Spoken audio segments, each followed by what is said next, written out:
we, an advisory communication that we did with our test proctoring changes that we, little things, for instance, if you come into our bathroom and go to any stall in any bathroom, we have toilet talks that we put in.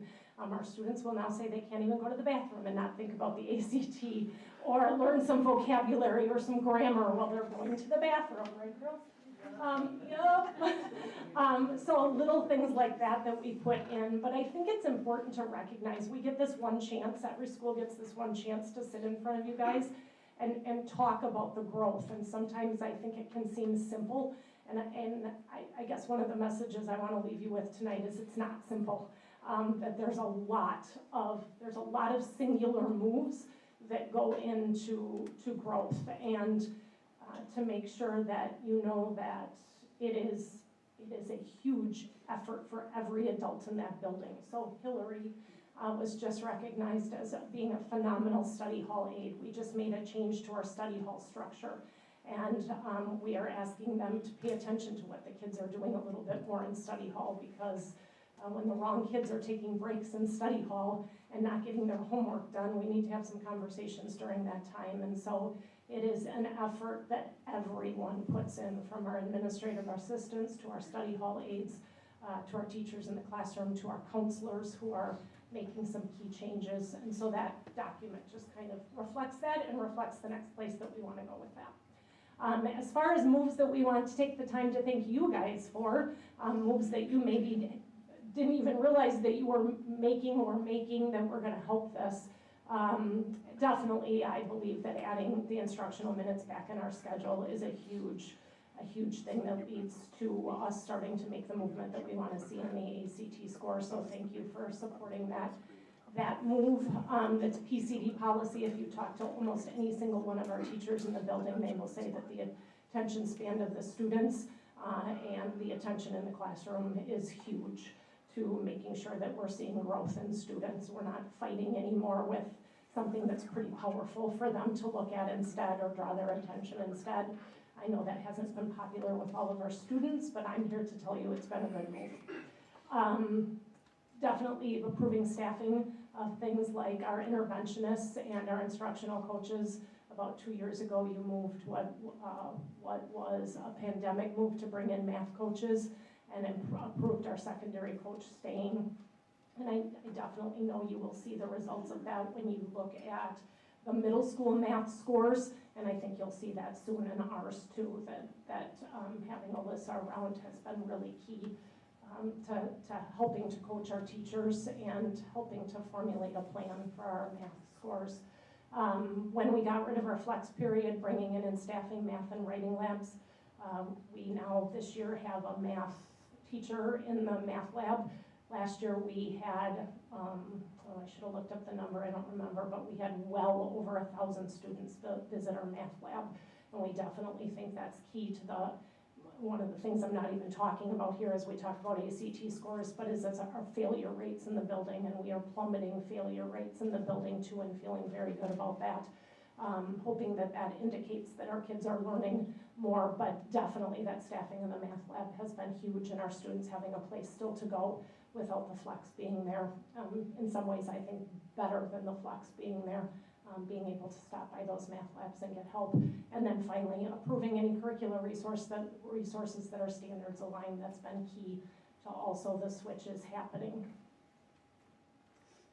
So as far as this year then, we have 2 goals that we're going into this year with.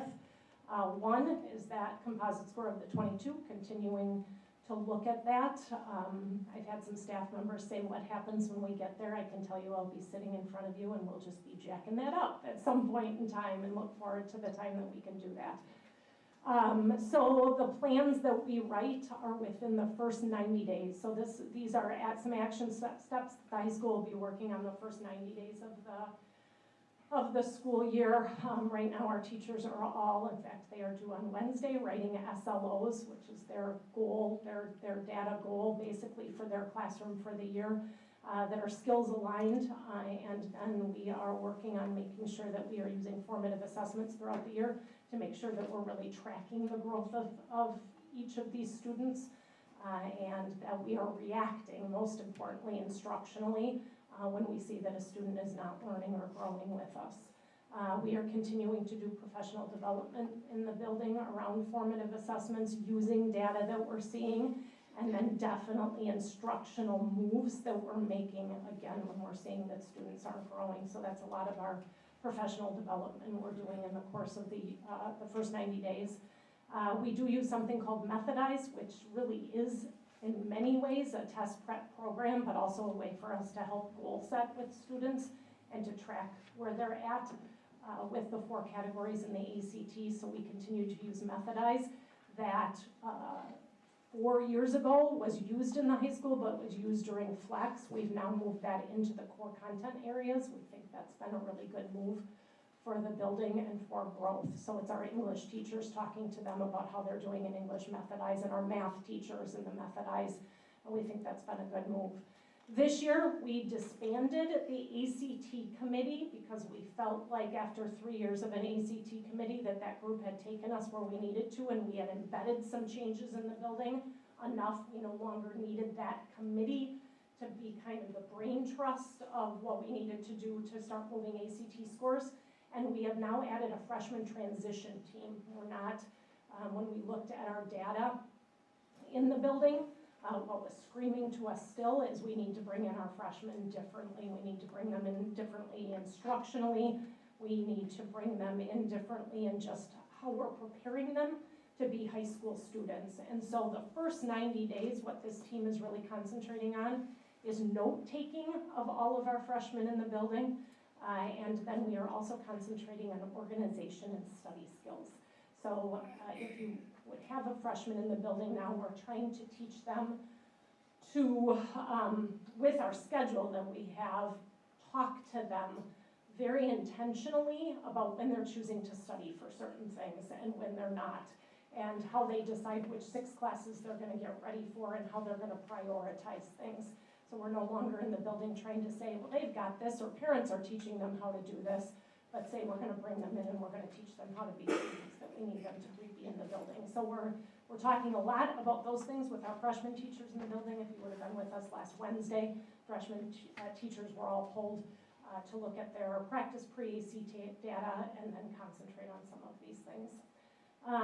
We reset some behavioral expectations. So one of the things that our data was showing us is that we weren't pleased with the number of tardies in our building, and obviously we would be concerned with that because if students aren't in the class ready to learn when the bell rings, then they're not going to be learning the way that we would like them to grow in the building. And so we added music. We call it the musical minute at the beginning. Our bell rings to let the students out of a class. And instead of just ringing 5 minutes later, at 4 minutes, music starts to play in our hallways. It lets them know they have 1 more minute to get to class. Really fun to watch on the cameras because you literally, if you're watching a camera, you can see the students starting to walk faster. Or if you're in the hallway, you'll hear students say to each other, oh, I can't make another lap with you, I gotta get to my class now. And so we're tracking tardies. That's one of the places we decided to concentrate this year, and so we did a reset of behavioral expectations and are now keeping track of that. And then our study hall structures. We added some small group study halls for students that we know the big study hall structures, probably not good for them being learners. And so drilling down to just some spaces that aren't technically always about learning and yet very much are about learning if we can tackle them the right way. And then our second school goal continues to be about, we really didn't shift from last year, continues to be about parent communication. Lots and lots and lots of research to show the better we can collaborate with our parents and our parent community, the more we're going to see our academic scores go up too, and the happier that our students are generally going to be in our building.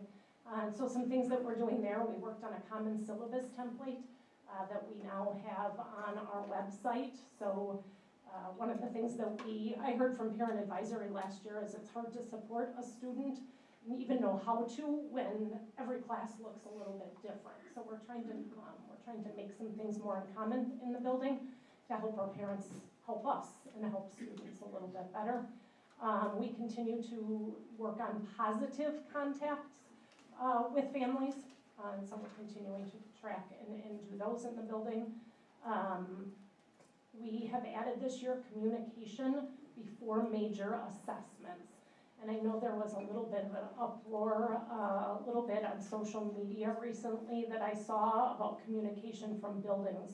The parent advisory group at MHS, when I met with them last month, was super, super clear that they're very happy with the communication coming out from MHS. We're trying to make it to not a mandatory Friday necessarily, but before you have a major assessment, please reach out, let the parents know that assessment is coming, give some advice on how they should help their student, or what they should see from their student as far as studying is concerned. And then so I got one recently for a Spanish class as a parent, and there was also a link in there with, hey, you could have your student click on this link and go in and study verbs for this most recent test. So to do some things that way. Communication from the high school has been outstanding. Wonderful, thank you. I got a lot of those positive notes too, so good. Great job. We're going to do invites coming up to parent-teacher conferences, parents that we really would like to come in and have some conversations about growth and learning. And then we are working really hard on our website as far as communication. Ryan Bice is our LTS. He's done a great job. He came into our parent advisory, one of the last ones of the year last year, and we went into this year with some definite things that we know that parents would like to see communication on better. And so our most visited page to date for the high school this year is our homecoming site. And so we are trying to beef up, like right now we keep a tab on our page consistently for something that's relevant. So we had a homecoming tab for a while. Right now it's a parent-teacher conference tab, so we're putting any information on there, and we'll just continue to make that what we feel like is the most relevant, making it easy for parents to get to. So that's very quick overview of kind of how we're doing and goals that we're setting and work we're continuing to do at the high school. I would be remiss, as usual, to not thank the incredibly talented staff that we have and parents that are working with us, and of course our student body. We've got an amazing, amazing student body at MHS. And sometimes we probably don't give them enough credit because it's easy to complain about teenagers this day, but I don't have a lot of complaints. We've got a really amazing student body working with us. Any questions for Stephanie? I just want to share a story. Last night I was out and about. I met a senior, never met him before. And of course, they relate my son to what I do. And he's like, oh, you're on a school board? And I'm like, yes. He's like, so you're the one responsible for taking away the phones, right? And I'm like, oh boy, here we go. He sticks out his hand and he goes, I want to personally thank you. He said, my focus is there. You changed my life in this way, and my grades are reflecting it this year. He's like, thank you.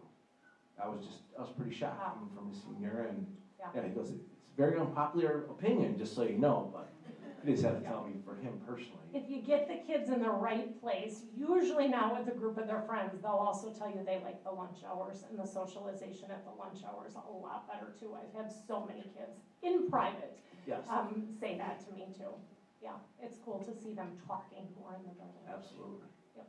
Well, congratulations, great teamwork, and Thanks. it all starts at the top too, so congratulations to you too. Thank you. All right, have a good day. Thanks.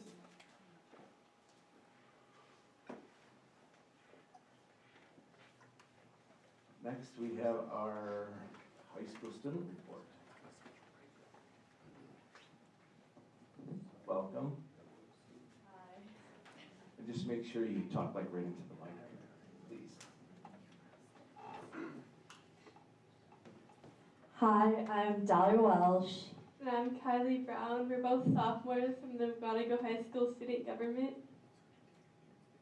Okay, so some stuff that's going on. We're going to be talking about some stuff that's been going on at our school. So first we had homecoming week, the week of September 15th, with the dance on that Saturday, September 20th. So we did spirit days, Monday through Friday, the whole homecoming week to get students excited for the dance and for the football game and stuff. We also did lunch competitions at lunch every day, which we've been doing for a while. And then we had the Powder Puff game on Wednesday where the senior girls did win. And then we had the pep rally on Friday, which was a lot improved from last year, and we had a lot of student participation, and it was very well done. And then we had the parade after school, which had a lot of club participation as well as a lot of businesses in the area participation. And then we had the football game on Friday, of course. Then we had the dance on Saturday, and the theme was Mamma Mia.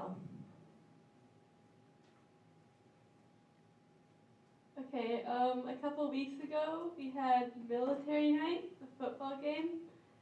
We had recruiters from all branches of the military, and veterans and active service members got in for free. We also had a hospitality tent where those people could get free food and stuff. And Mamma Mia, I'm actually part of this. The cast and crew started rehearsing. The shows are November 20th to the 23rd. The tickets they actually just became available this morning. You can see the link there, we can get tickets. I think it's gonna be a great show. So we also had Save Start with Hello Week earlier this school year, and we had 150 plus staff wear their Start with Hello shirts, and we had 500 plus cups of coffee donated by local coffee shops in Mukwonago. And the Save organization at our school also got an award of $500 from the National Save Organization for all that they've done. And upcoming this Wednesday is Muck Ready Day or Career Day. We have over 45 career speakers for freshmen and sophomores, and a career fair for the juniors and seniors. I believe the juniors are also talking about pathways for after high school, and we have a Dawson's representative coming to talk to the seniors about details for graduation.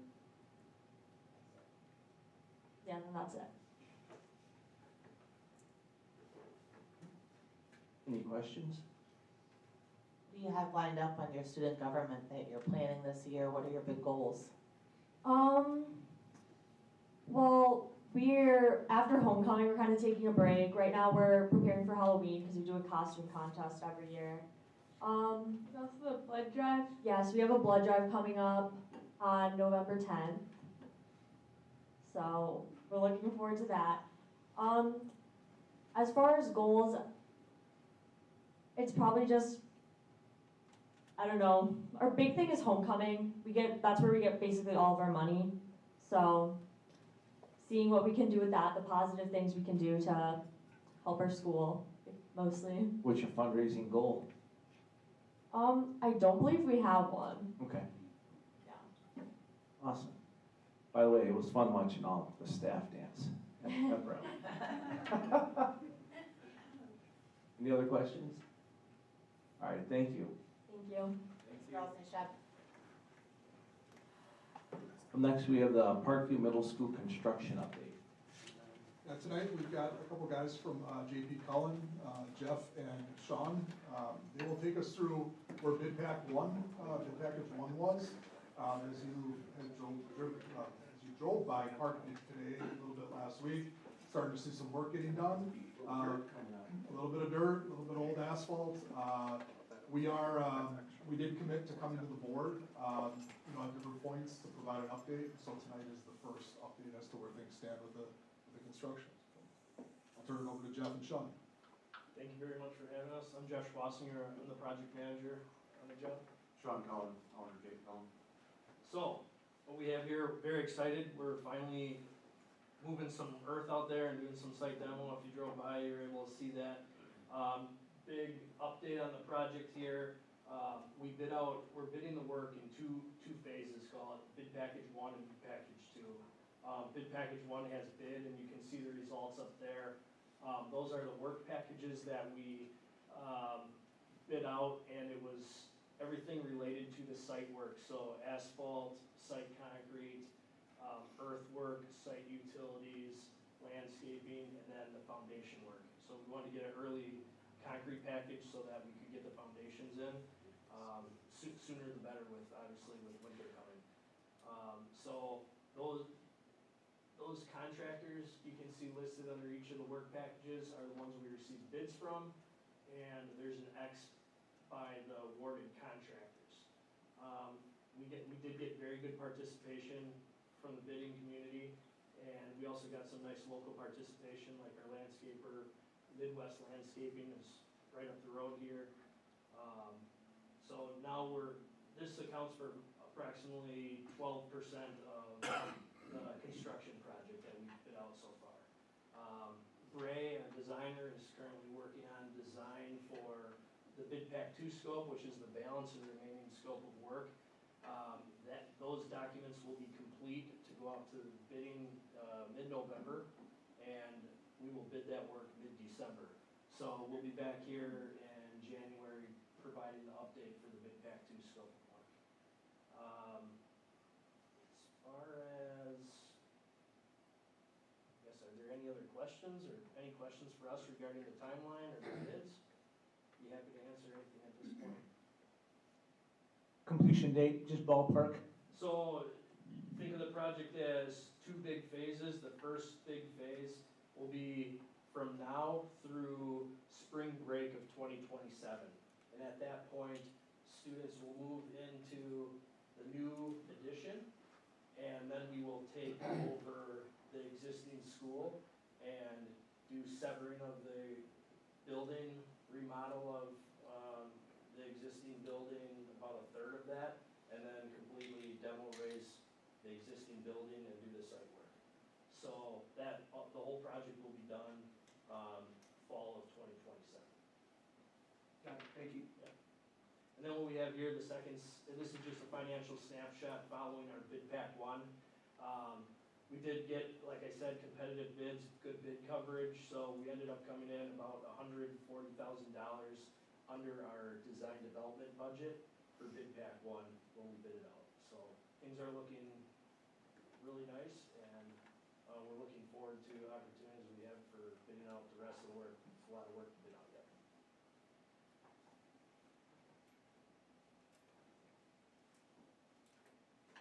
Any other questions? Eric? Something that jumped out at me was the hazardous material testing and abatement. What type of hazardous material do we have in this area? So the district has engaged a consultant to test materials in the building, and that will be a package that gets bid out with the bid pack 2 scopes of work for abatement and demolition. I think it's, from what I can tell, minimal from the documents that I saw. It's like sealants and some mastics, but very little, which is a really good thing. So we're talking about asbestos. There is, yes, there's some asbestos. Any other questions? All right, thank you. Thanks for having us. Thanks, guys. We're down to consent agenda, looking for the approval of the school board meeting minutes of September 15th, 2025. Any questions or comments? And none, those are approved by consent. Up next, we have policy 5530.01. So, yeah, over the last month, we've been reviewing random drug testing. I'm gonna ask Christine, she does have listed under student services, to pull up the presentation. We took the questions that were asked last month at our board committee meeting around drug testing. And we went back to answer those questions, to provide updates as to who is doing this, what they test for, what families could request. And then we just wanted to make sure that we put some parameters around the conversation, so that we understand kind of like what you have a right to and what you don't have a right to, particularly when you are a student in our school district. So with that, I'll ask Christine to go into the presentation, and then we can have further conversation about the policy. Okay, so I'm going to take you, my purpose tonight is just to set the stage, so take you from the very beginning of the process through the end of the process. As Joe alluded to, I did take whatever questions had come up at the last discussion and embedded those in.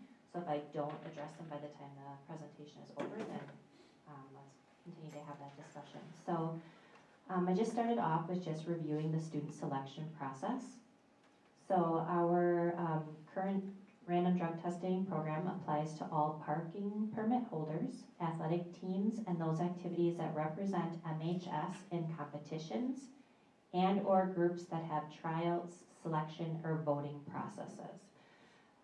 And those that would apply to both general members and/or clubs or groups that have an executive board. So underneath are some examples. Again, those are all WIAA athletic teams, plus the cheer, dance, field hockey, and ski. Underneath that are just some competitive performance activities. Again, this list is not meant to be all inclusive, it just are some examples for you.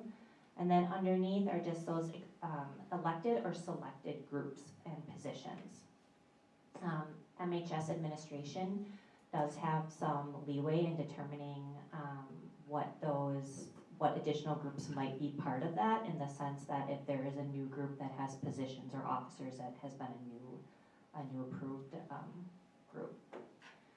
During the board meeting last time, the question had come up about what substances we tested for. So there is a 10-panel drug screen, and then the nicotine one is actually a dipstick. So that is a separate panel.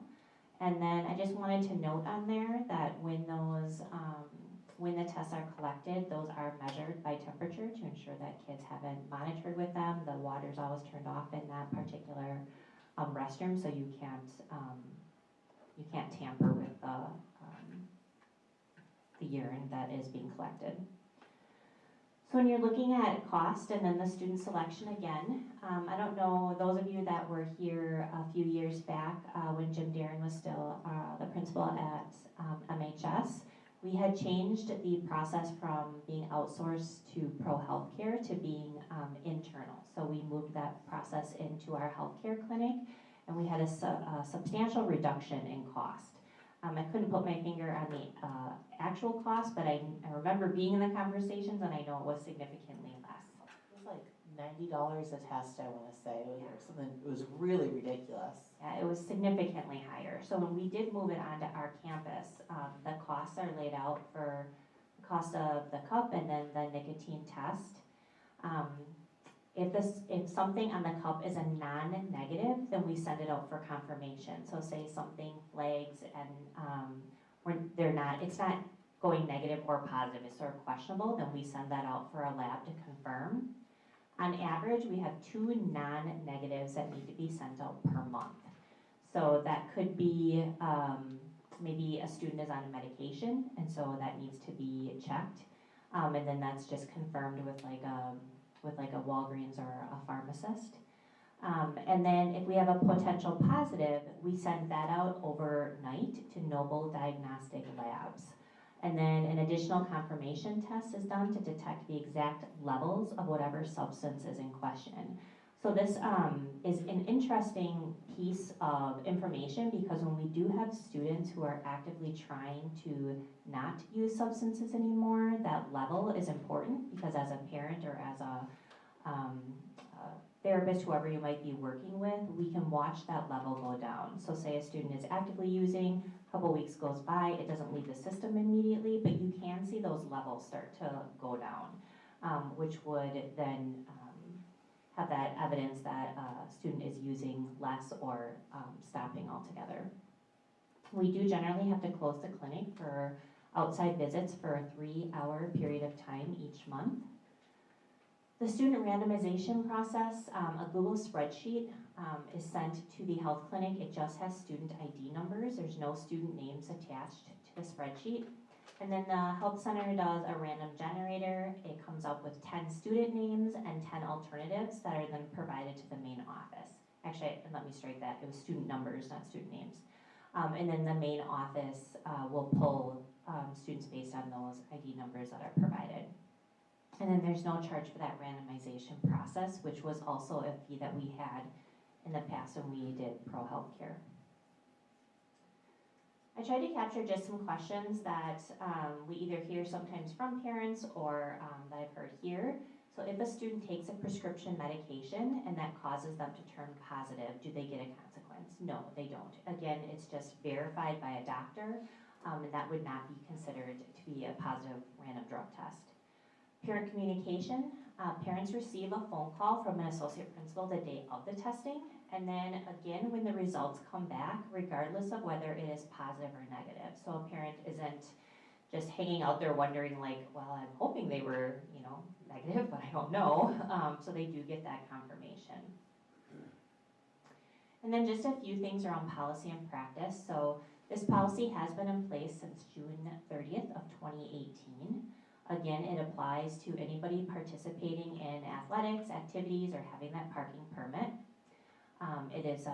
And parking on district property is a privilege, and that can be revoked at any time, and that's for other violations as well. So if a student is found in possession at school, we would also revoke parking privileges. I believe this was asked last time, approximately 79% of our student population is in the random drug testing pool. And then just a reminder that results are kept internal. Those are not submitted to law enforcement, so there are no legal consequences. So then what happens if we do have a positive result? So if a student has a positive result, parents are contacted and notified of the results by an associate principal. We do have our alcohol or other substance use services, our coordinator, those services are offered. The athletic director, Andy Trudell, is notified and handles consequences for the student within their sport or performance activity. So there's different levels of violation. I believe it's like a third each time, I think. A third and then go to 2/3 and then I think eventually they wouldn't be allowed to participate anymore. I'm totally not a code person. In addition, if the student has a positive result for any substance other than nicotine, such as THC, the student will have their parking permit revoked for 18 weeks. And then again, I just linked in that board policy for the random drug testing for high school participants. So that is a form that parents and students acknowledge when they do sign it, so it's not it is something that we get permission. Parents are aware that their child is being put in the pool. So this question came up last time. So what happens if we have a concern about someone who is not in the pool? So there can always be a parent meeting with our student services staff. Teachers can ask for a meeting, parents can ask for a meeting. Another administrator might say to a student services team member like, hey, I've seen this kid in the office more frequently, can we pull together a team? That doesn't necessarily mean that they're using substances, but it does mean that that student might be on our radar for one reason or another. Sometimes if we get tips, a student's name might be coming up. We don't have any evidence to say one way or the other, but it's still a good reason to call together a meeting. There are parent education and resources, including how to test their own child. So I have met with a number of parents and talked to them about drug testing their children at home. That wouldn't have anything necessarily to do with school, but if you're looking to have that conversation at home, this is how you can go about buying a product to do so. We do have pre-expulsion or behavior contracts that can embed random drug testing. So I know somebody had asked a question last time, like what if it's a student that's not in the pool? Well, if a student is caught in possession, we can embed that into the behavior contract that allows a student to come back into school, and then we cover the cost of that particular test.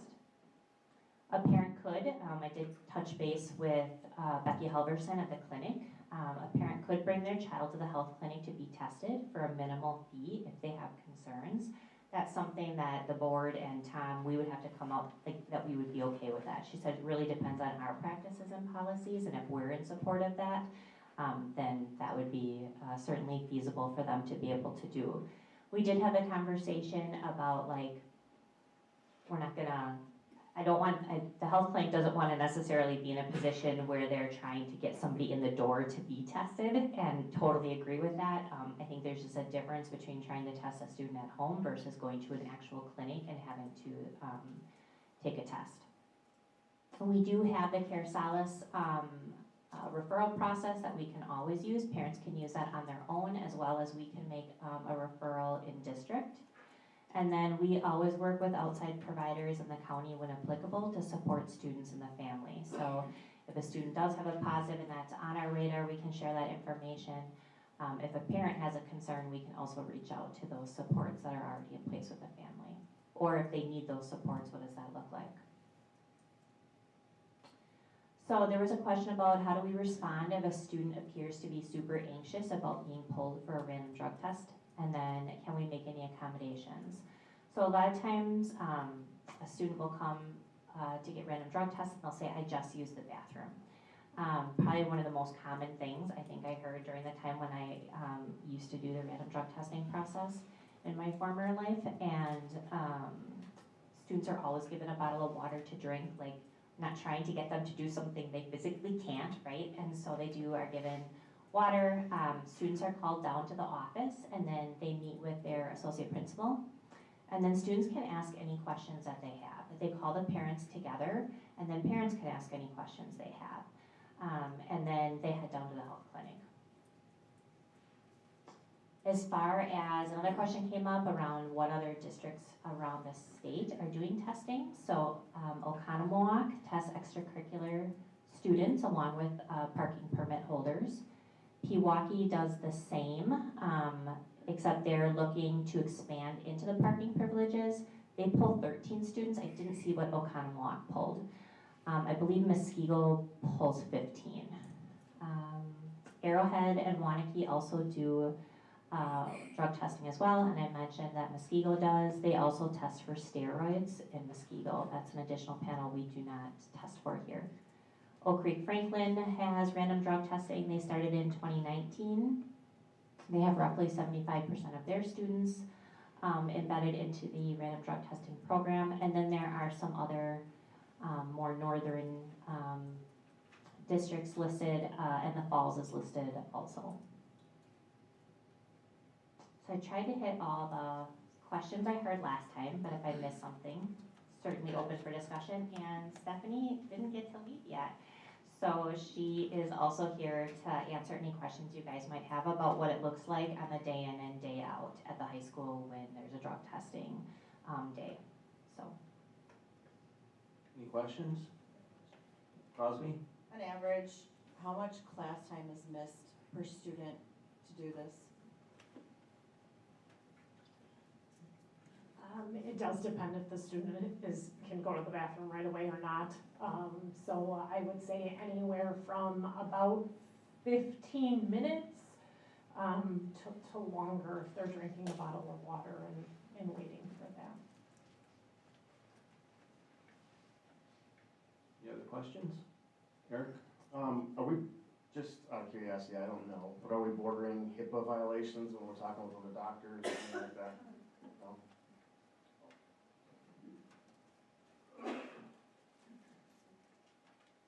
Any other questions? Me personally, I have a problem with parking and submitting drug tests for that. It's public parking, paid for by the taxpayers. I don't think our staff are subject to this, are they?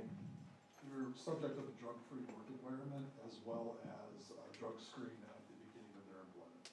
So just for parking though, do they get subjected to random drug tests? That's their employment that is, so they're.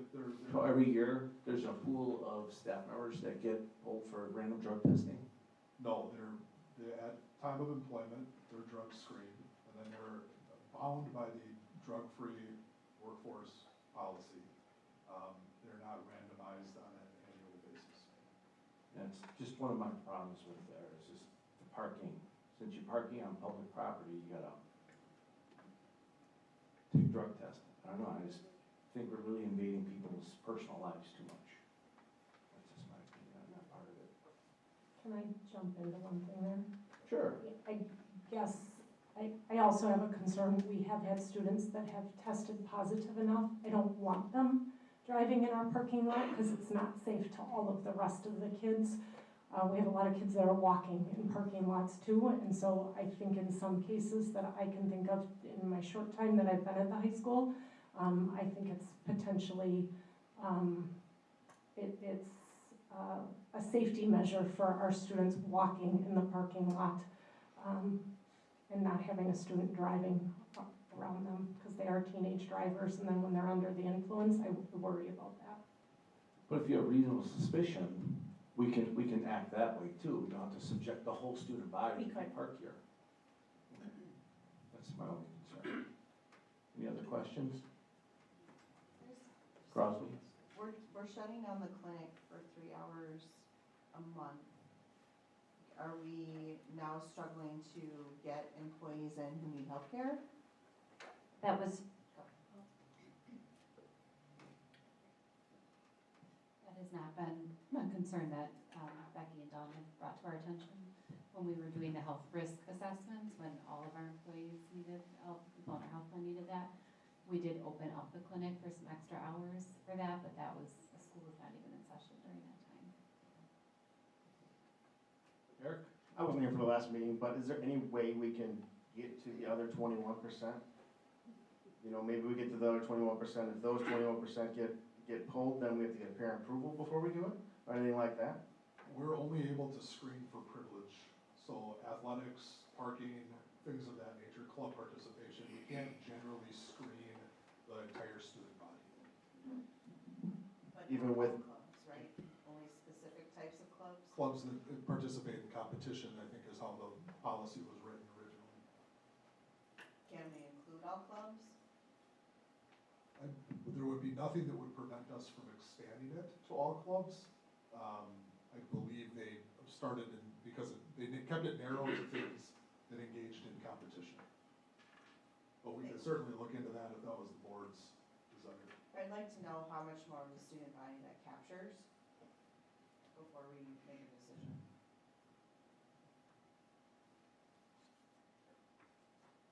Any other questions? Mike? I read earlier, and I can't remember exactly, so if they're not in any kind of club, but if there's a reasonable suspicion, such as they're staggering all over the hallway and stuff like that, how do we address that? Is that simply calling the parent and letting them know we suspect something, or can they be drug tested for reasonable suspicion? well, our police would be, like our SRO would be contacted during the school day. Like if a student was under the influence during the school day and that was reported, they would be brought down to the office. And if we do find that, like we don't allow students to drive home, they need a, even if they do drive to school, they would need a parent pickup at that point. Okay, thank you. Jake? And just to clarify, if you play one sport, you're in the program for the whole year. Correct. How many positives are we getting? I have that right in front of me right now. If you give me a second, I can pull up the last presentation I did. Like 9 or I think you said it was 11 Yeah. last year. Remember For the whole year? Yes, It was right around there. And that was testing 10 per month? correct. Stephanie, do you think that's enough? Is 10 enough? Oh, wow. Sorry. I think it's, no matter what we're looking at, it's giving us a sampling and then causing us to have to know our needs as a building and make sure we're reacting to those needs. So yes, it's giving us a sampling and probably is giving us enough to know that we're not clearly catching some, and we need to continue to provide services for those students too. Any other questions or comments? Okay, thank you. Moving on to policy 5771. Yes, 5771 is included in this 5530, just under the search and seizure, so I had it on there. The board wanted to discuss. And then I was gonna provide an update. Just on student government, we've talked for a couple months on the student government policy. I am meeting with all of the student advisors tomorrow. It was just a scheduling conflict, so tomorrow morning, I'm meeting with the advisors of our student governments to review what is out there from a policy standpoint, but then also to learn specifically school by school how things function, operate. You know, great question tonight on how do you fundraise and what's your priorities there. So I'll be more prepared to speak on that in depth at the board meeting next week. Okay. Any questions on that? All right, thank you. So we're moving down to personnel topics. Joe? You go with the 2 and 3? Well, hold on, were we gonna talk about policy, the red line policy, 5530? We are gonna keep this on, just so the board knows, we are planning on keeping this, on the agenda until the board has had a full opportunity to hear all of the information, have enough discussion. So the redlined policy language that was, presented, are recommendations, by our council, that if we wanted to maintain it, and then include breathalyzing, that this was what the policy would need to read. So, we wanted to provide background up through tonight for the board, and then talk more about policy down the road, but happy to answer any questions tonight if possible. Yeah, I just have one quick question. I know obviously my kid's a, sophomore in high school, and every time he goes to a football game, he gets breathalyzed. So at no point do we have a policy that states that that can be done until this gets approved?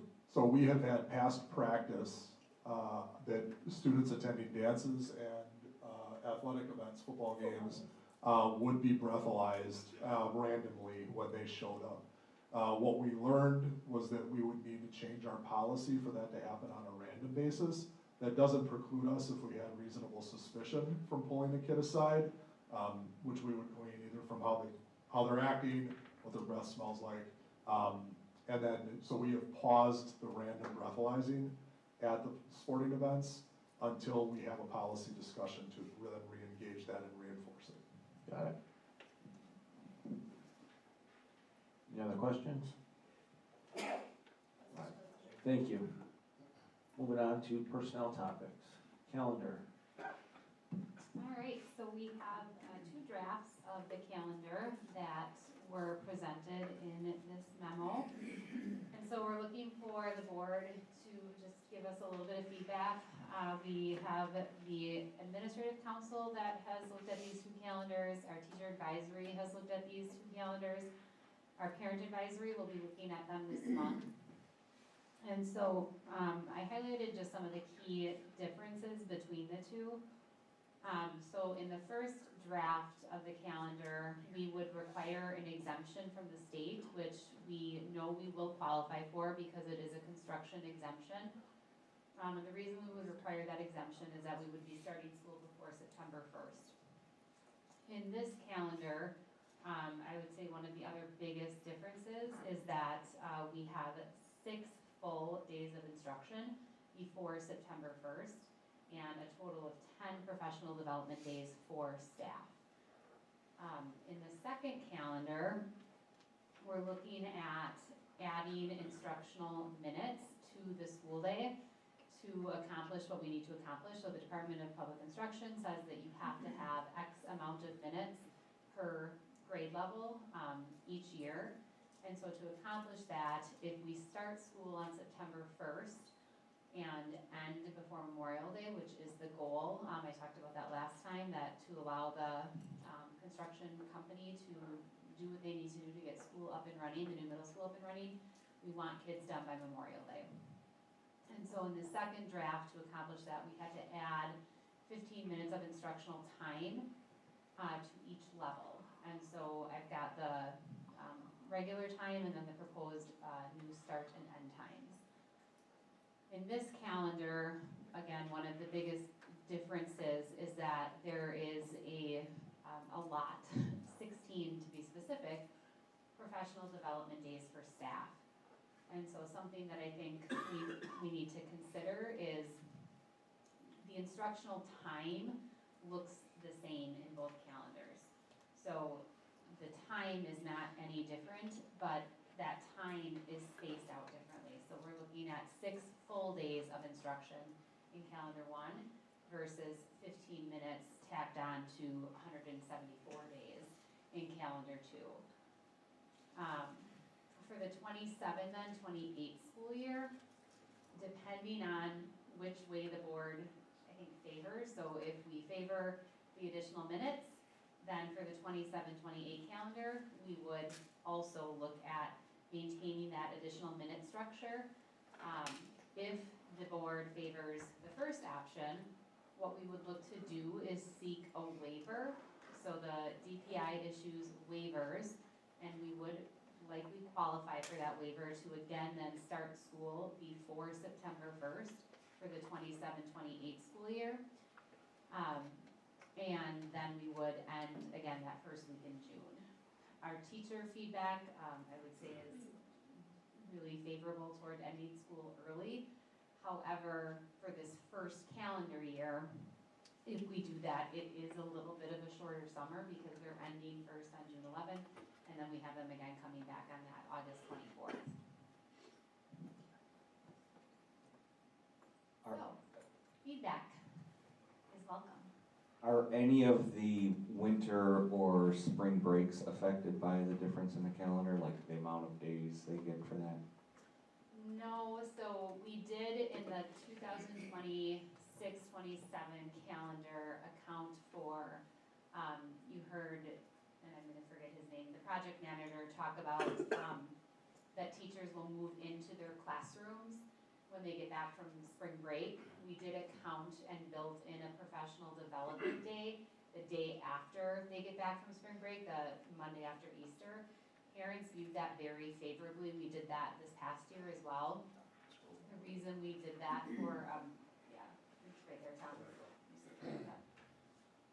So in April of 2027, we did build that in for teachers to just, again, get settled into the new building. That was feedback that the teacher advisory had, was we're gonna be coming back after a spring break and have to, you're right, be set up in our new classrooms. There's always gonna be, right, a little bit of chaos there. But otherwise, no, our spring break and our winter break, we try to align with other Waukesha County schools, and so that will continue. Rachel, what's your opinion? Which one? I think they both have pros and cons. I think that the first one offers the best outcome for students in that, again, 15 minutes spread out over, and Stephanie's nodding, so I'm glad she's nodding and not shaking her head. I was asking you next. I think 15 minutes spread out over, right, if you look at the middle school and the high school, it's 2 minutes a class, right? That to me is far less impact than adding 6 full instructional days. I also think that those 6 days, when we start to talk about AP tests, when we start to talk about some of those things, that instructional time is just coveted. And I think teachers can capitalize on that far better than adding 2 minutes. I think that that's a lost time. Thank you. Jake? But option one is probably only possible for 2 years? No, so the waivers, so year one, we would qualify for what's called an exemption. So the exemption is based on the construction cost. DPI also allows you to apply for a waiver. And one of the reasons that you are granted a waiver is for the, you incur transportation costs. And we incur, I wanna say undue, not undue, what's the word? The comment is undue financial burden due to the differences in start time between our public school and then the parochial schools. We start running buses for parochial schools before the public school does. If we could get that in line, we would be able to realize some savings due to the transportation costs. So we have to make a good faith effort to talk to our private schools and say, any chance you wanna start on September 1st? The likelihood of that happening, right? It doesn't happen. It doesn't happen. And so that's where that waiver comes in. So we could apply for that year after year. And if, in fact, as you look at where September 1st falls, a lot of districts are actually moving in that direction because most Wisconsinites want to be done with school that first week in June. So no guarantees, but highly likely. Highly likely, yeah. You agree, Stephanie, number one? Thanks. Any other questions, comments? Nope. I will bring this back then in November for, again, hopefully approval. Once we get this in front of our parents, we do need their feedback and want to make sure we have their input. So we covered the board resolution, early start date. Nope, so then that's a separate, well, I mean, kind of yes and. So the board resolution then, so when we go to seek that exemption, in order for us to qualify for that, the board needs to pass this board resolution. And so the first part of the memo just explains why we need to pass this resolution. So again, the DPI needs the board to acknowledge that yes, we have to start school earlier. And then the second page where the whereas begins, I felt like I was writing like a declaration there. I said to John, like, we need to double check this. But the whereas is really allowing us to, again, legally do this. We're covering our state statute, we're covering the laws that, again, govern our ability to start early. So I really just wanted you to have your eyes on this, because then in November, this is due, we have to submit this by January to DPI. If we can get this approved by, again, November, I will submit this right away to get this approved. But someone will have to read all of those whereases and all of the lines that follow. All right, well, thank you. Moving on to student learning topics. Okay, so the first topic is an informational item regarding our new course proposal process. So each year we take a look at our course offerings at our secondary level to see if we need or want to make any changes to those. This year, with the great amount of work that we are doing around our K-12 course sequence due to the transition to the new 6th through 8th grade middle school structure, as well as being mindful of enrollment and staffing, we are proposing minimal changes at this time for the 26-27 school year. But we do have two changes that we are proposing, so I'll just give you a quick summary of those, and then those will be brought back in November for discussion and action. So the first proposal is we are proposing a new course, and it is Advanced Placement Pre-Calculus. So currently the high school does offer pre-calculus, and we would like to also offer the advanced placement option for our students, so that they have the option to take this course for college level credit. In addition, we know that offering advanced placement courses helps to really prepare our students for college level courses. So for this course in particular, it's designed to really better prepare students for college level calculus courses, as well as give them a really strong foundation for other college level math and science courses. I think this would be a great offering. Stephanie and her team have been really working on continuing to increase our advanced placement offerings, and so we are working with the team and our math coach, Alyssa Soderman, to complete the AP course audit with the college board that is required in order to add this course. And then the second proposal is for a revision to a current course. So currently at the high school, they offer advanced sports and entertainment marketing.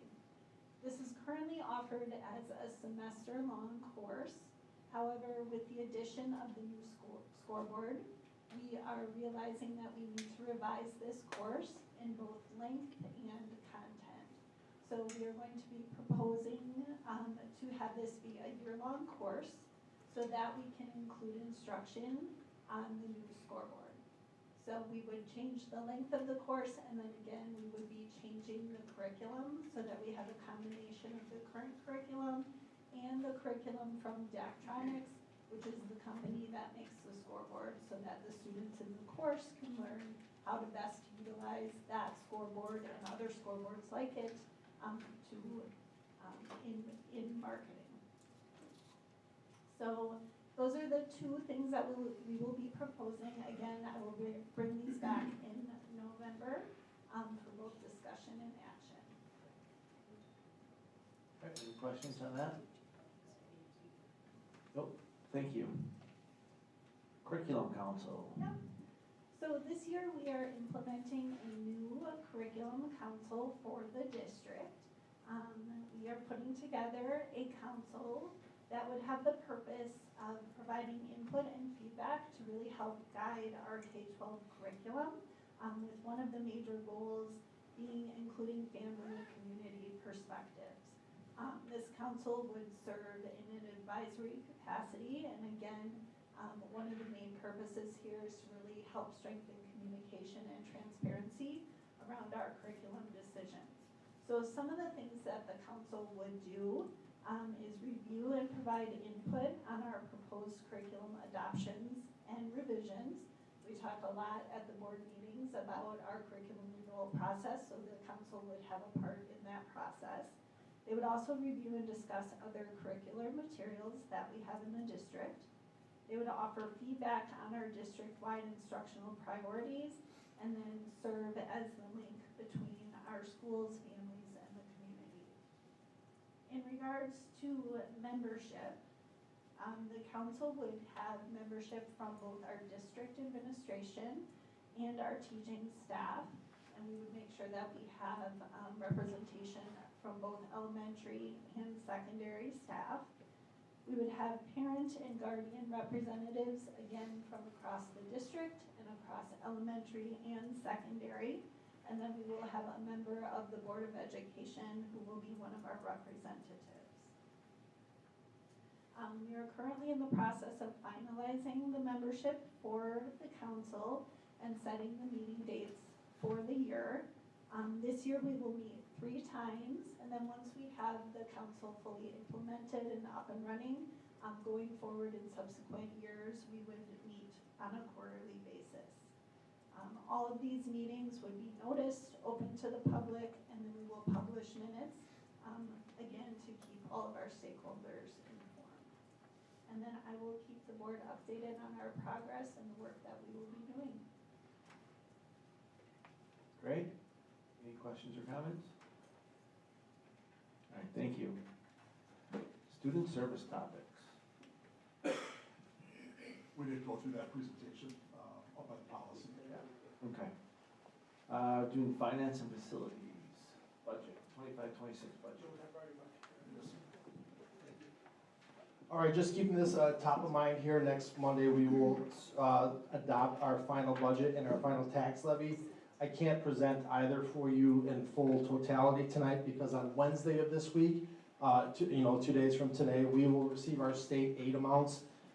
And we will also be notified the number of students living in our district that attend voucher schools that we pay for, what that expense line item will be. So we basically have a 99% completed budget and tax levy, but we need final details before we can talk about particulars. So next Monday, we do all that work.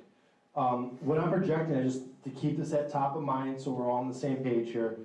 We talked about the new safety purchase that we recently did last month here, so we are going to adopt a budget for the first time in my 10 years here. That's going to have a deficit, but this is just simply addressing a one-time purchase that we're prioritizing here. As far as the tax levy goes, the tax levy is projected to increase by 7% compared to last year due to 2 main reasons. One, we're getting $325 more per student. But the state is not going to pay for any of that, and in fact, they're going to pull back their contribution to MASD schools by $1.1 million. That number will be finalized Wednesday, so that's my projection when I speak to that. So I just want to see if you guys have any questions, any concerns, anything I can answer for you before we get to next Monday. If not, I'll bring it your way. Tom, can you remind me why the state is not? Okay, so I'll just highlight one of the bullet points I have on my memo there, Crosby. So the state legislature, obviously school funding is done within the state biennial budget. So when you take a look at the state budget, there's several buckets, huge buckets of investments the state makes, but the number one investment they make is in K-12 education. I think it represents 39% of the entire state's budget in some way, shape, or form. The state legislature froze how much money they put into the K-12 general aid pot, and that's unprecedented, as I'm told. Now, I haven't studied every biennial budget in our state's history, but the word unprecedented has been brought to my attention since at least 1993 when state revenue limit laws were enacted. So in a sense, I'm going to make my suggestion as to what I think happened. In the 23-25 state biennial budget, Governor Evers, they approved for a $325 increase in 23-24 and 24-25. He used the magic of the veto authority to make that indefinite through the year 24-25. So as call that what you will, but it is what it is. The state legislature said, fine, school districts, you can have $325 for a couple of 100 years, but we aren't paying a nickel of it. You're gonna get it from your taxpayers. So one of my comments is, I think, you know, the impact is gonna be funded by local taxpayers. If you have questions, you can certainly ask the state legislator, what's the rationale behind this, but that's my guess, okay? A couple other things I just wanna highlight real quick. Last year, our district was charged with $1.48 million in additional taxes to send students to private voucher schools.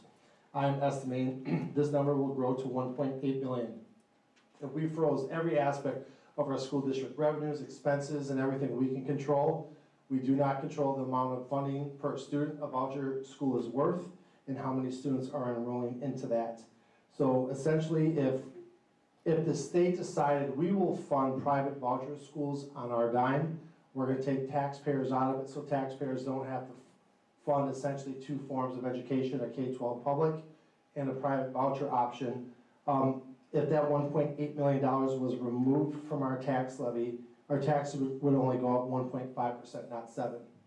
So we're really telling taxpayers, hey, we need enough money for the 8 schools in our district plus whatever private voucher schools the kid has access to. So that becomes costly. That, you know, if that number is growing $300,000, $400,000, $500,000 a year, there's no decision this room can make to curb that, to, you know, limit the tax levy increase that's felt there.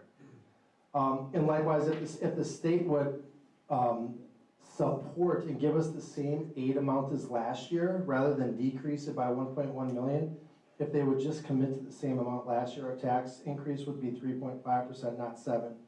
67% of Wisconsin school districts are gonna see a decrease in state aid. So we're not alone.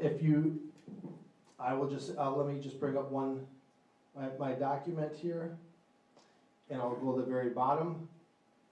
Of the Waukesha County school districts that were able to share their information with me about their tentative projected tax increase, Arrowhead's gonna go up 8.25. You see that okay? New Brunswick's up 9. Muskego's at 4. The only district that's slightly going down is Elmbrook, but they're gonna kinda, I don't wanna speak for them there, so I'll keep my comment to myself, but we're at 7.1. Hopefully that comes in actually around 6%, so if I'm estimating, I hope I'm estimating high. Okay? Any questions?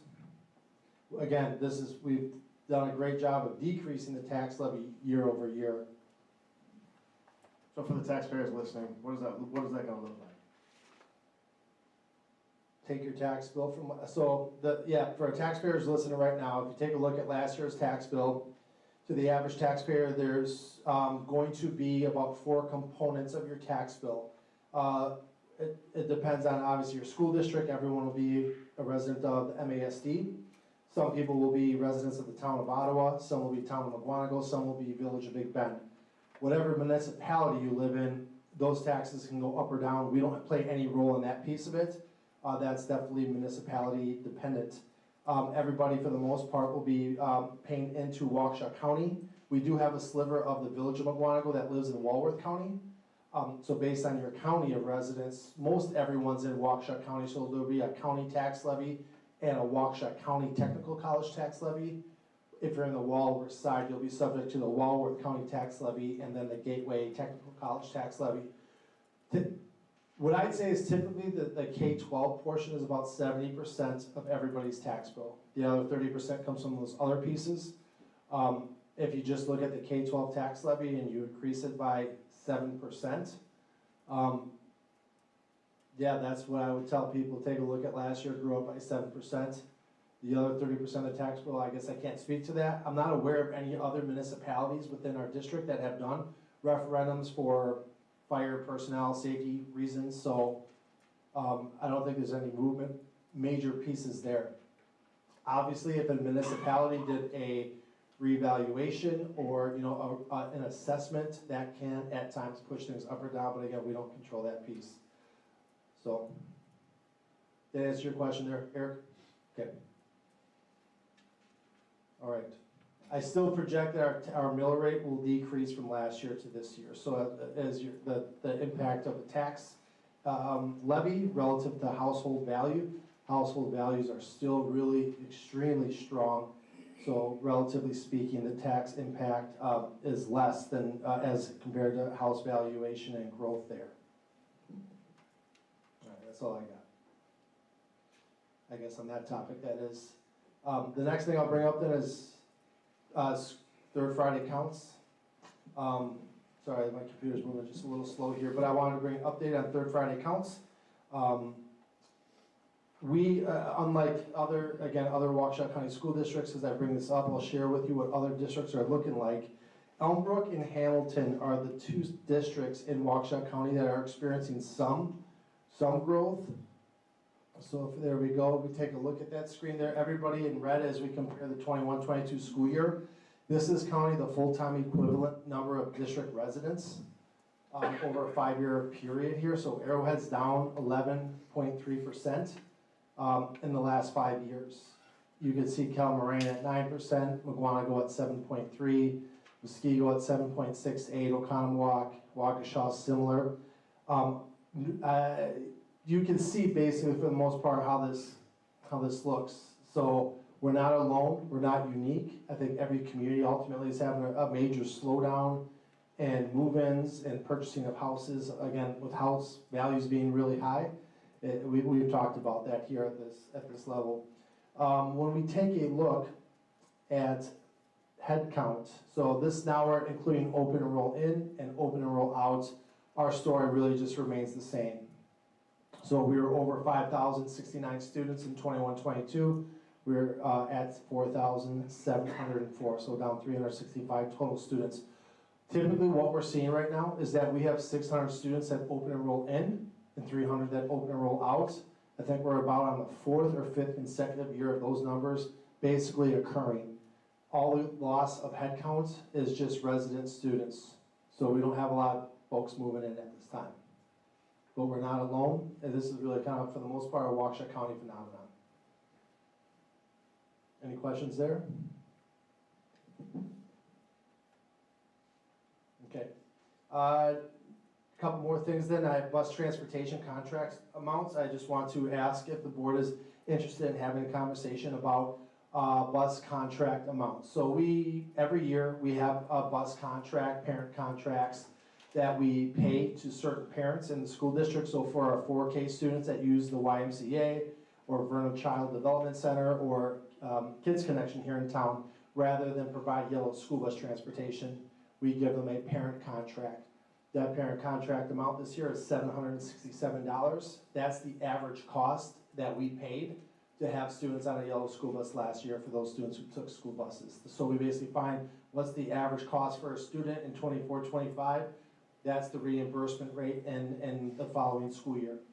Likewise, when a family does not qualify for transportation, that's the rate that we charge to a family. So if you are a non-resident student that maybe lives in the Palmyra Eagle School District, we tell them you can ride our buses, however, you have to pay to ride our buses. You have to get to an existing bus stop, there has to be room on that bus, so we're not gonna displace a resident student, for a non-resident student, but if there's room, and they're willing to get themselves to a bus stop, and they sign a contract to pay, then we let them ride the school bus. Some school districts don't, you have the prerogative to reduce that cost that we charge others, or to eliminate it. So Muskego, for example, doesn't charge non-resident students, they just say find a bus, and if there's room, you get to that bus stop, you can hop on. Kettle Moraine a couple years ago, their average cost for transportation is $1,300.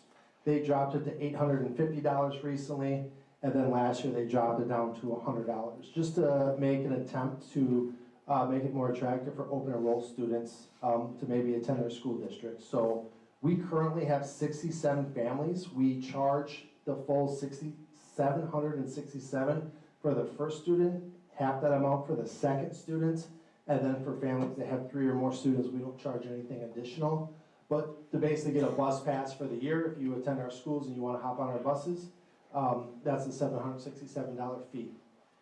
Other districts, as I just said, don't charge that. Are you guys Do you wanna take some time to think about that? I just bring it to your attention right now. We've had a request from a parent to say, would you consider waiving this cost? That's why I'm bringing it to you tonight. This ultimately generates $60,000 in revenue for the school district as it currently stands. We get less money when they open enroll, correct? Yes, correct. So we currently, resident student, we get $11,650 in revenue. It's around $10,000 and change for an open enroll student, correct? I'm good at leaving it where it's at. Anybody else? What's your suggestion, Tom? I've only had one parent ask about waiving this cost. So with that being said, it's not a popular, hey, can you take care of this? I told the parent I'd bring it to you, I'm doing that now, but I guess I would agree with Dale, I'd leave it as it is. You can always bring it back later, if you guys hear from other, voters, people in the district, if you hear more feedback, let me know, we can revisit this anytime, okay? Carolyn? Is there a correlation, you said the cost that we're charging open enrolled families is the same cost as that transportation contract amount? It's the amount. It's the amount we pay to those that we pay a parent contract to, and it's the amount we receive when somebody wants to ride our bus. So it's like a universal amount, whether you're paying us or we're paying you, it's $767. How many parents are we paying to drive their kids to school? So basically it affects two groups of families. It affects students who are in the 4K program that attend a community partner site, right? We don't run yellow school buses to those. And then we are responsible for providing transportation for students that attend private schools. So basically there's 4 bus routes that go to Christ Lutheran and St. Joe's in Big Bend. And there's enough students and it justifies the cost to create a yellow school bus route for those schools. If there's a very small private school, so like Nature's Montessori comes to mind, I believe it's out on County Road E.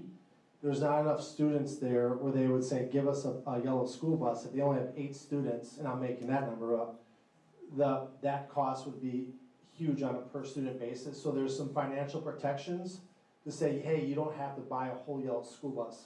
But there's a handful of students that attend private schools where we say, we're not buying a yellow school bus, but we will pay you the parent contract amount.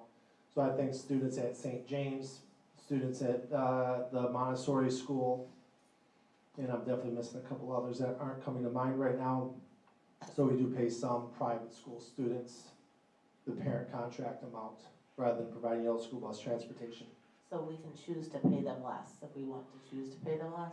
No, we couldn't choose to pay them less. We have to pay $767, but you could reduce the $767 for what we're charging others. You could voluntarily take less money in hopes of maybe getting more people to attend MASD schools if you chose to. Do you think that would increase our enroll? Because I think that would be great if it would. I don't think that it would, to be honest, because I think people are making the decision to attend our schools not because of access to transportation, but because of what we're offering inside our school walls relative to what they have as an option wherever they live. I don't think busing is the reason why, or lack of busing. Right. You have 600 students that are coming with these current rules in place, so would that become 620 or 650? I don't know. Any other questions? All right, thanks. Sure. Bus transportation appeal. All right, yeah, we have a transportation appeal tonight, so I'll explain it here, what we're looking at here. So I believe, is Mr. Callen? Mr. Callen is the individual that's here tonight with the appeal. I'll explain the route. I believe this is an elementary in appeal, correct? That's with the high school one standing as temporary thing, that would just be a. Okay, so I'm going to just kind of walk up to, let me just, bear with me for a second, guys. All right, here we go. So you got County Road NN is at the top. We are on the southwest corner of County Road E here, and County Road NN. So if you're headed towards Eagle, you're headed that way. This elementary Route 33 enters in through, heads south on Jordan Trail. It stops here. It comes down further south, stops here, comes all the way around, and makes a stop right here. Some of these students in the pink dots that you see are assigned to the bus route, but based on historical riding practices, some of these students do not use the bus route, okay? Let me just retract one thing here. I know the bus stops here and here. Let me just grab my print off here. I think there's a third stop here, if I'm not mistaken. It's right at the bottom of Joshua. All right, yep, here we go. Sorry about that, guys, I apologize. So the bus travels south here, stops here, and then it comes back around and it stops here. The request is to move the stop from this point here down to this stop right here. Now, when we create our stops, we try to make them centralized. So the original decision to place the stop here was to allow these students to travel up here. And then there's 3 students here, including a student as young as 5K that would travel there. I denied the request because moving the stop from here down to here would require this family to walk down and continue on down versus what I thought was this is centralized. I don't want to ultimately, I'd love to help these families, no doubt, but not at the expense of making a 5K student walk that much further. So my decision was to leave it as is right there. Yep. For the 2 families just south of NN on the right-hand side, the 2 dots, Yep. they have to walk down to Joshua right now, so then the proposal would be they would have to walk all the way down to that cul-de-sac, or like right where We have a stop that's up here at the top then. Yep. So basically there's 4 stops in the neighborhood, 1, 2. These families are not using the bus right now, right here. So there used to be a stop here, so we stop 1, 2, 3, 4, 5, and then continue on. There's no need for this stop right now, so we just have 1, 2, 3, 4. So that's my rationale for what we did. Craig? So in the past, we've changed bus stops for safety reasons. This is just convenience, is that correct? I would categorize this as convenience, but I think Mr. Callen might feel differently, so maybe if you want to hear from Mr. Callen. I mean, it's up, yeah, your call here. You can come up here to the mic, please.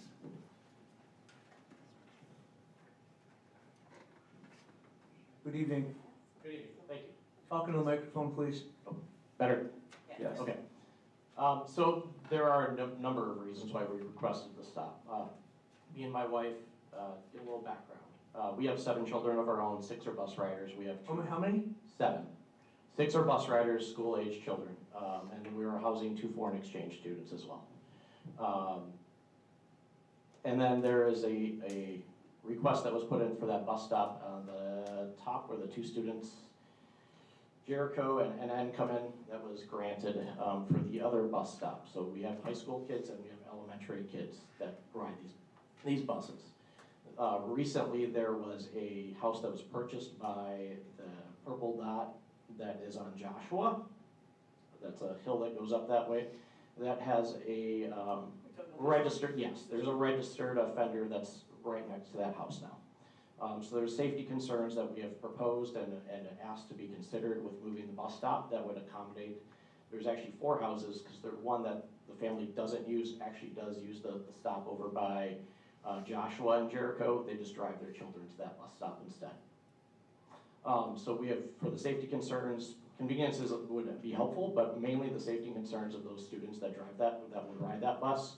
Our 3 younger children, the 2 children that live on the purple house, that's, sorry, a little bit north of where we live, because we're at that cul-de-sac, and also that corner of that cul-de-sac.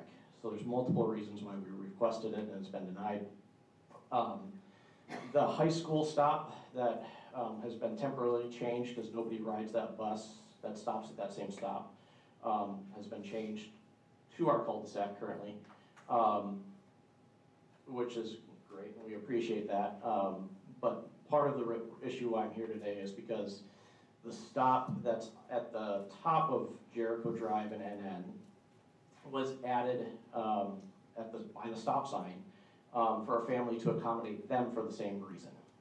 What Tom told me was that it is stopping for the stop sign, but it's really stopping at their driveway to pick up the kids. So it's not consistent with the practice of saying it's just stopping because there's a stop sign there. They're literally picking up the kids from the driveway.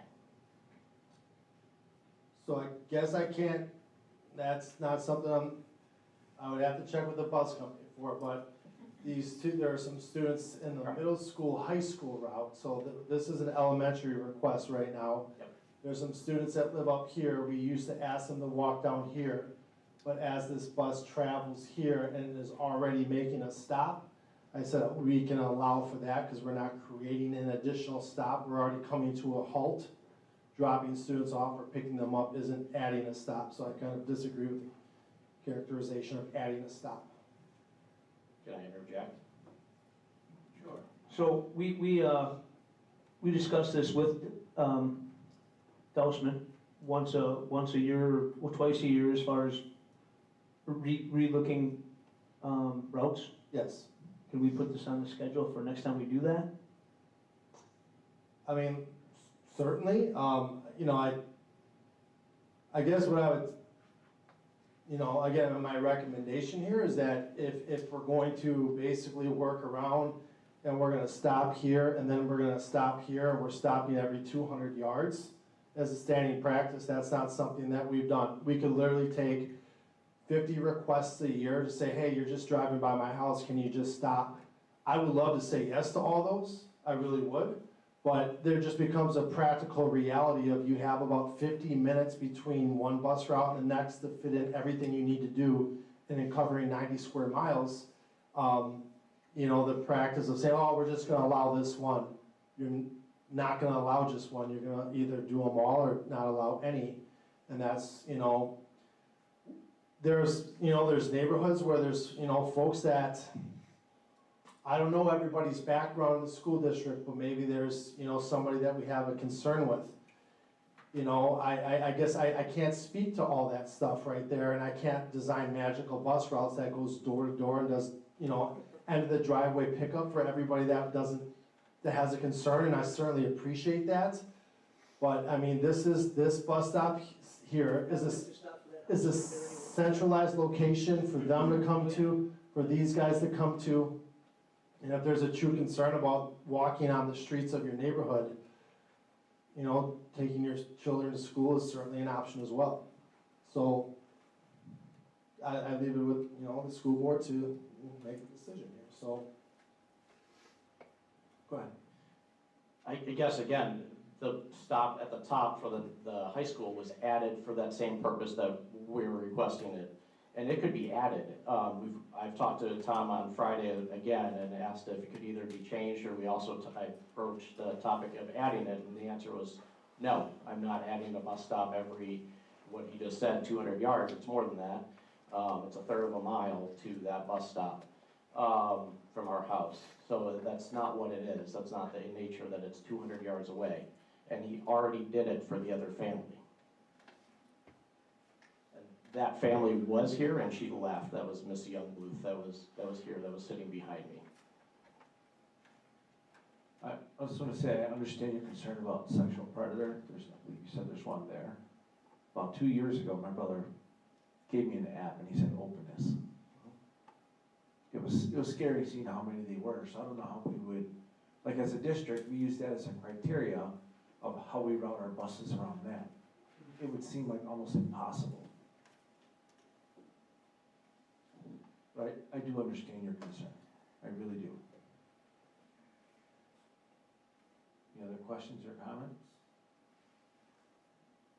Tom, when do we need to make a decision on this? Are we doing this tonight? You can do it now, or if you need to marinate, let the information marinate on the brain here and do it next Monday when you meet, that's. We'd have to have an agenda. Correct. Yeah. So how it works, we bring something up in a committee of the whole meeting and then goes to the full board next week Monday. Okay. Okay. You have any other comments you want to leave us with? No, that was it. Okay, thank you very much. 26, 27, 4K planning. All right, so just, we're coming here before, as we designed the 25-26 budget, we adopted 7 days from today. We're already flipping our attention to some degree to the next school year budget. So we're simply just asking right now if we could bring 4K into our other elementary schools other than Eagleville. Eagleville doesn't have a defined attendance boundary. But for Clarendon, Rolling Hills, Section, Prairie View, and Big Bend, we already have full day 4K in Clarendon and Big Bend. We're here to kind of take the temperature and get your input on, should we start to plan to bring in one section of 4K, full day 4K, into Section, Rolling Hills, and Prairie View? Before we make a whole bunch of plans on this stuff, we gotta check with you to see if that's something you would support. At this time, that's what we're asking for as we begin to build the 26-27 budget. I would say yes. I agree. Kids learn better from our teachers, from what I understand, correct? And this will likely help our enrollment, right? Yes. Perfect. Yes. Sorry, say that again? The question was, this will likely help our enrollment. So we'll plan right now to bring in at least one section to those schools and bring a formal proposal for you guys to consider in November, and then we'll start planning. Okay, that's all I got. Thank you. All right, this completes our agenda, so looking for a motion to close. Motion to adjourn. Second. Roll call, please. Mike, Yes. Jake, Yes. Jim, Yes. Dale, Yes. Eric, Yes. Carolyn, Yes. Craig. Yep. Crosby, yes. All right, we are adjourned. Thank you. Thank you, everyone. What's the Brewers score? I didn't know there were